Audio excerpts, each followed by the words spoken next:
곧 이제 이낙연 전 대표가 들어올 것 같은데 예. 그렇게 되면 어떤 변화가 있을까요?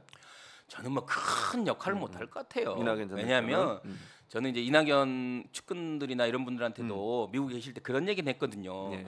아니 지금 이재명과 관련된 메시지가 이재명과 관련된 보호와 이재명에 대한 과한 검찰의 이런 어떤 그 신상 털기식의 이런 문제에 대해서 발언을 하지 않으면 나중에 오실 때 분명히 문제가 된다라고 얘기를 제가 했거든요. 왜냐하면 뭔가 이 발언이라는 게 은행에 신뢰를 쌓듯이 신뢰를 쌓는 거거든요. 근데 지금 이낙연계가 하는 모습은 뭐냐면 지난번 지방선거 때도 그런 거잖아요. 마치 지길 바란 것처럼 지고 나니까 그냥 다다다다 했잖아요. 나는 그게 이재명을 살려줬다고 봐요. 개인적으로. 예. 그때 얼마나 많은 그 건강한 민주당의 지지자들이 어떻게 얘기했냐면 지길 바랬구나. 마치 지길 바란 것처럼 겨 나오네. 이 바퀴벌레 같은 새끼들. 뭐 이런 식의 얘기를 했다니까요. 똑같아요. 저는 이낙연 대표가 지금 나와서 예를 들면 지금 어제 미국에서 그런 얘기 했잖아요. 뭐 야, 혁신을 해야 된다 뭐 이런 얘기잖아요. 그게 약간 그렇게 와닿지가 않는 거예요. 본인이 대표 때 혁신을 해서 뭘 했냐.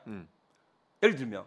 그리고 지금 미국에 있을 때 본인이 당의 혁신을 위해서 본인 지지층한테 어떤 메시지를 줬나? 자기 비서실장조차도 단도리를 못했잖아요. 자기 비서실장조차도 윤석열 지지를 만들었고, 그리고 자기 지지층이 지금 이재명 뭐 무슨 뭐예요? 그게 가처분 내놓은 거 있잖아요. 지금 뭐 심판하고 결론 곧 나오잖아요. 네. 이런 것들에 이제 준엄하게 얘기해야죠. 하지 마라. 지금은 이재명을 중심으로 단결해야 되고, 한치에 흐트러놓지 해라. 이런 말이라도 해야죠. 그럼 말하기 싫은 거 아니에요? 아니 아니에요? 싫더라도 해야 된다니까요. 그래서 이낙연 정치가 좁아요. 저는 이제 이낙연 정치의 좁은 걸 어디서 봤냐면 예. 그때 그 이명박하고 박근혜 사면하라고 그랬을 때 예, 좋아요. 맞아요. 저는 그랬었죠. 그런 생각을 가질 수는 있어요. 저는 그렇다 봐요. 당 대표로서 그런 생각을 가질 수 있어요. 가질 수는 있다. 가질 수 있죠. 당연히 그 의견이니까. 예. 그러면 냈어요. 그래갖고 최고위원을 소집했어요. 당 대표가 모여라. 내가 이런 뜻을 가지고 있다. 우리 설득을 했잖아요. 설득을 실패했어요, 실제. 하고 실패했다고 그랬어요. 그래서 자기도 뭔가 뭐 이 뜻을 좀 내려놓는다 했는데 저 같으면 그때 당 대표를 아예 그만둬요. 왜? 내가 내 뜻을 설득을 못했잖아요. 하다못해 노조위원장도 자기 뜻을 설득하지 못하고 찬반 투표해가고 떨어지면 아니 찬반이 자기 생각과 다르게 결정이 나면 노조위원장도 그만둔다니까요. 예를 들면 당 대표가 내가 사면을 하겠다고 했어. 그리고 최고위원을 해서 설득을 해요. 근데 설득을 못했어. 그럼 그만둬야죠. 그 정도 결기가 없었어요. 그래서 이분은 쉽지 않겠구나. 늘 보면 좀 이렇게 이 발언이라는 정치적 발언이라는 게 약간 뭔가 이유를 만드는 것일 수 있거든요. 근데 그걸 못 하더라고. 그리고 또 하나 이정근 이제 그 언론 보도에 따르면 이것도 언론 보도예요. 이정근 노트라고 소위 얘기하는 이정근 전 사무총장의 노트에 서른 의원을 포함한 친이낙연계 사람들의 명단이 있어서 맞습니다. 이제 대량으로 그렇게 나왔죠. 네네. 그걸 보면서 이분들이 뭐 정치 탄압 이런 얘기를 하시던데 그걸 보면서 어떤 생각이 드셨어요? 저는 이제 예를 들면 정치란 게 그런 거예요. 그러니까 자기가 그렇게 김남국 사건 터졌을 때 이 결론도 안 난 내용을 가지고 아니 알지도 못하면서 막 제명하라 막 그런 거잖아요. 이현욱도 막 작은 거 했는데 결국은 자기 명단이 이름이 오르니까 이건 검찰의 탄압이고 정치적 보복이고 탄압이다. 네. 똑같이 얘기를 해줘야 돼요. 그래야 예. 이게 예를 들면 뿌린 대로 거둔다라는 게 정치에서는 가장 정확한 말인 것 같아요. 예. 내가 그 상황에서 어떤 스탠스를 취하고 어떻게 했는지. 아니 그때 뭐 누구냐 뭐 윤관석과 이성만 의원 얘기 나오자마자 나오자마자 그냥 뭐 탈당해라 나가라 막 그랬잖아요. 그런 분들이잖아요. 그래서 저는 모르겠어요. 이제 뭐 어떻게 처신을 봐야 되는데.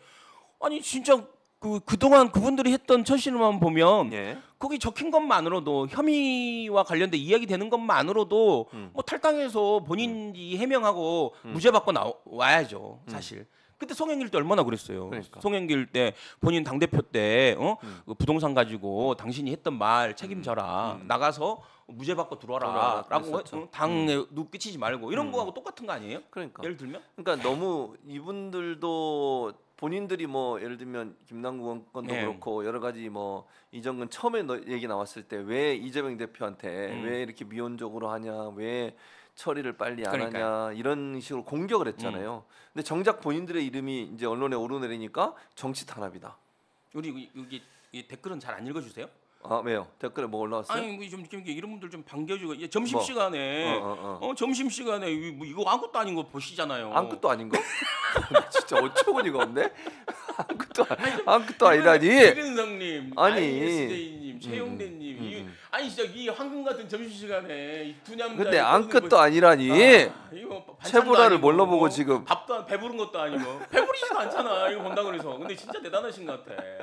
이은하님, 이낙지라고 하시는가 요즘에는. 이낙지를 누가 반기냐. 오순이님, 이낙연은 정치 은퇴해야. 같은 생각이에요. 저는 진짜 은퇴하셔야 돼요. 저 정도면. 진달래, 수박들 다 데리고 이낙지 나가라. 진짜 이런 분들이 진짜 평론가세요. 제가 보니까. 최진봉 교수님, 예? 자주 좀 읽어주세요. 배부르지도 않은데 이거 보고 계시잖아 지금. 요즘 뭐 드시고 계세요 지금 점심에? 여러분 혹시 뭐 맛집 소개하는 어디 사시는지 아시면 제가 맛집 알려드릴게요. SYB님 읽어주세요. SYB님. 빨리 읽어. 최진봉 교수님 최고입니다. 최고예요. 응원합니다. 외웠어요? 외웠어요. 그 사이에 외워버렸네. 참 대단하죠. 아무튼 최고의 제가 봤을 때는 제가 아는 제일 세속적인 목사님이시다. 세상에 관심이 너무 많아요. 목회를 하셔야 할 분이. 네, 맞습니다.